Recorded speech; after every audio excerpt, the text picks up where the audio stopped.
people are sending me my face on things. Oh, Shout out Cavell for the merch. Be sure to get your Veve, Ecomi, and Omi merch at CavellAnderson.com. Our primary line will always be available, while our limited edition section will only ever have 100 items total and will never be sold again. Get it while supplies last. Yo, what is going on, y'all? I'm Cavell Anderson, and we are back with another Veve and Ecomi video. And in this one, we're going to be talking about something pretty interesting. So, I dropped a few videos yesterday from Twitter Spaces, and there was a lot of disagreement, which is fine. It's fine to disagree, it's fine to have different opinions, but then you had people who were just completely closed off to the conversation at all, and they're like, oh, these guys are morons, these guys are trying to pump their bags and things like that.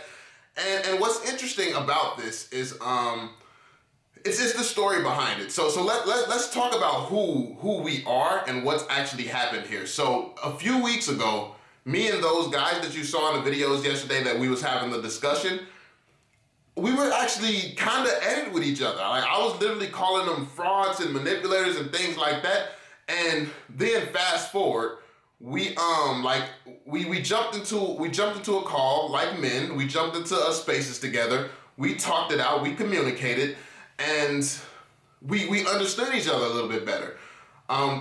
Because the fact of the matter is there was just a lot of miscommunication there. We weren't understanding each other. I mean, we're all very accomplished at what we do. I know you all might not have heard of some of them, but Sam took $300 and literally he started with $300. That was his investment into Veve. He took $300 and now he's up like 300K or something crazy like that.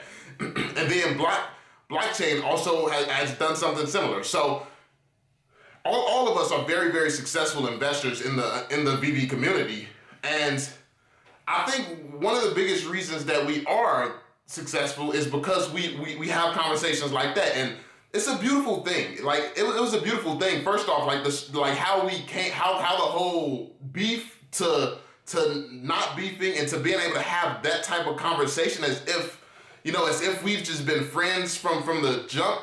And it's all because we all share this love and passion for Veve. That was where we connected at, this true love and passion for Veve. And I think that's what's truly beautiful about it and what people are missing out on. The fact that we're free to have these conversations. We can discuss these things.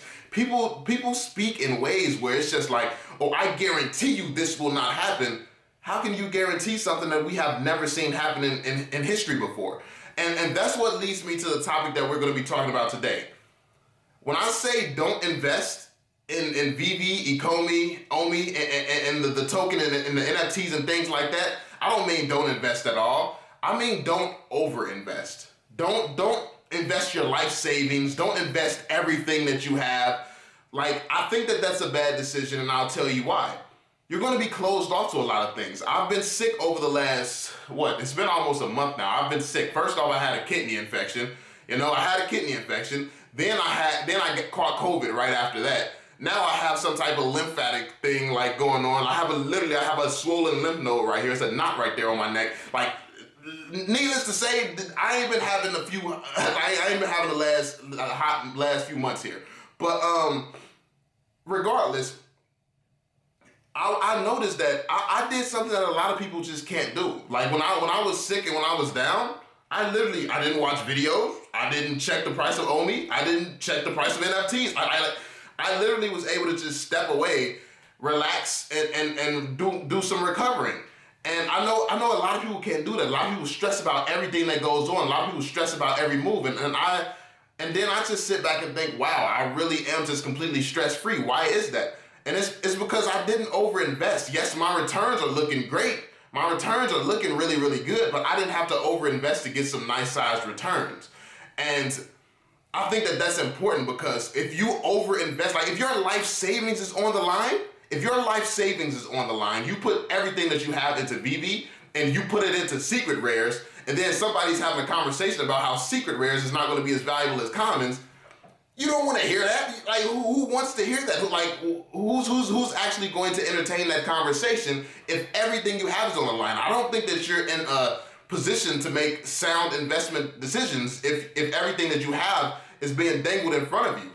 That's why I would never recommend investing everything that you have. Now, there's some people who've done it. Some people like Randy Chavez. Shout out to Randy Chavez because he actually does entertain. But I think that he's on the next level because that the first level of investing everything you have is that level where you don't want to hear anything negative. But Randy Chavez is at a level where he's been there. Now he's above that and he considers everything because when you're investing everything you have, you need to be like us. You need to be talking about every possible thing because everything you have is on the line.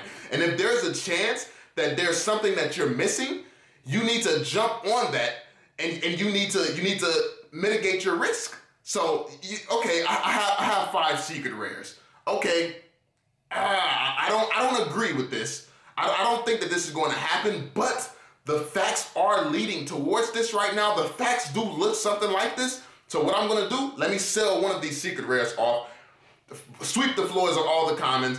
Now I got 4 secret rares left and I'm good. Like regardless of what happens, I'm good. My risk is mitigated. So no matter which way the market sways, I'm good. But the thing is, we can 100% be wrong with our conversations. But I'll tell you this, like a lot of people don't know Sam Ellis, he is known for being right and doing crazy calls. Like he is known for that. Me, I do, like, listen, I don't like to brag about myself. People always say, oh, ego, like, listen, it's a reason that people stay in my private group. It's a reason that people enjoy hearing hearing what I have to say there. So yeah, I'll just say that. So you can just chalk it up to a bunch of people who didn't even like each other a few weeks ago being crazy, or you can realize we're all just investors and we're trying to really think this through and really understand where the market's going, understanding why we see so many. Well, I called this like 6 months ago.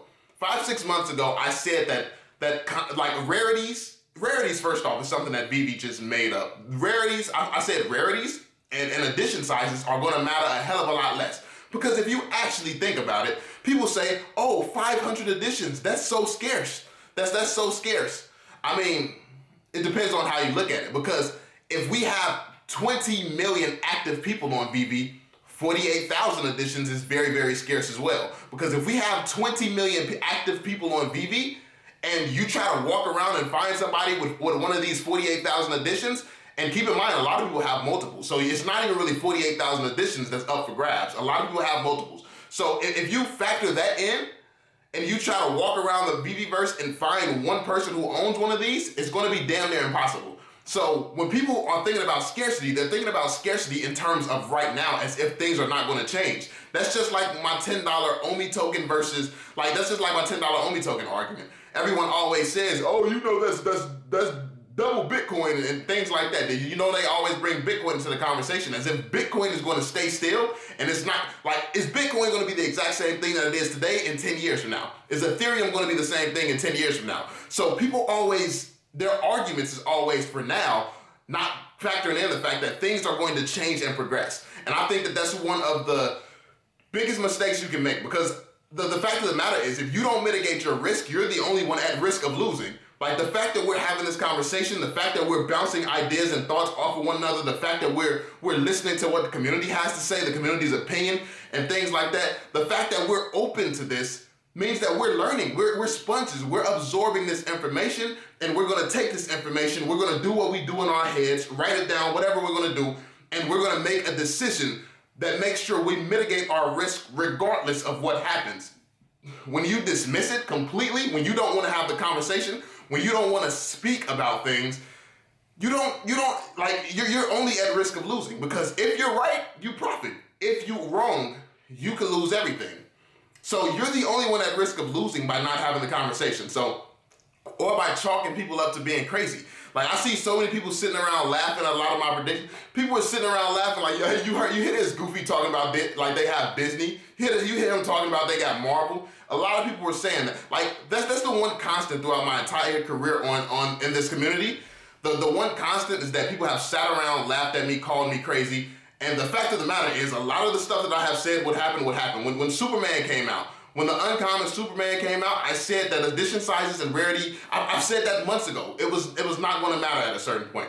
We are now hitting the stage where you have C-3PO, Elsa, Todd. You have all these amazing pieces of lower rarities that's starting to outgrow some of these uncommons, some of these rares, some of these ultra rares, and some secret rares actually, because I mean some secret rare comics is doo-doo out here. So you have commons out here literally taking over some secret rares. And I don't think that it stops there. I think that certain commons will continue to rise, because what makes a piece a grail is going to lean more so towards IP. Because the thing is, people are looking at Veve as if it's OpenSea. OpenSea went by scarcity because, yes, scarce things are valuable. That's held true historically. That's held true.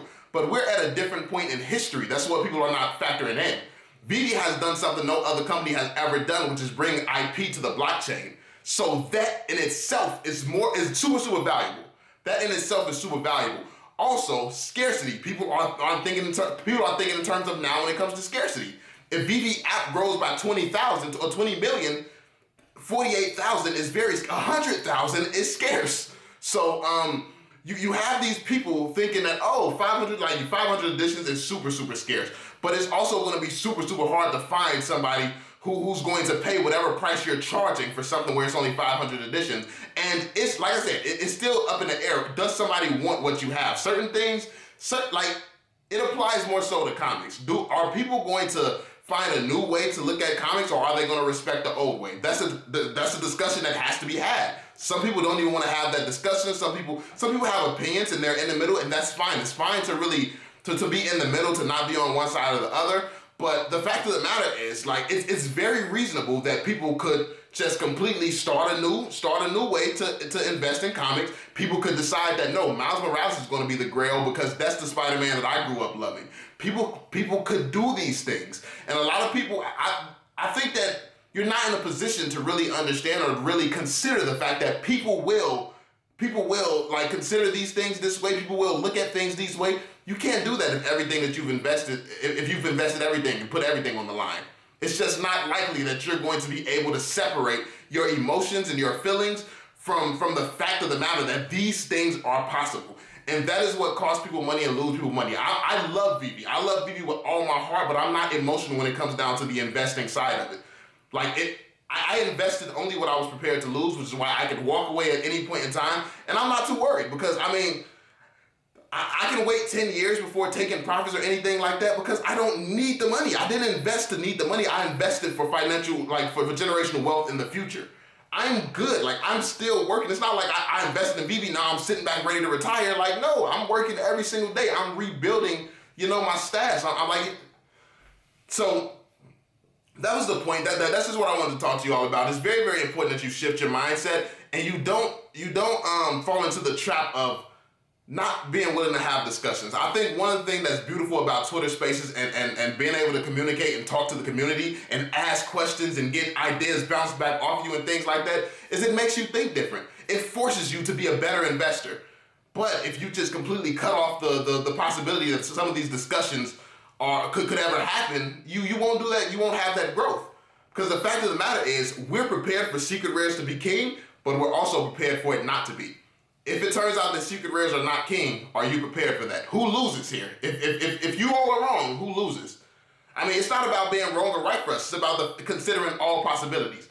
So yeah, let me know what you all think in the comment section down below. I just wanted to share this perspective with you all and really try to get you all to understand why I don't believe over-investing is a great idea, because you have to be able to control your mindset and emotions, and that's very, very hard to do if you have over-invested. So yeah, let me know your thoughts. Be sure to drop that thumbs up, subscribe, turn on notifications so you stay updated. And yeah, I'm going to catch y'all on the next one. Peace out, y'all.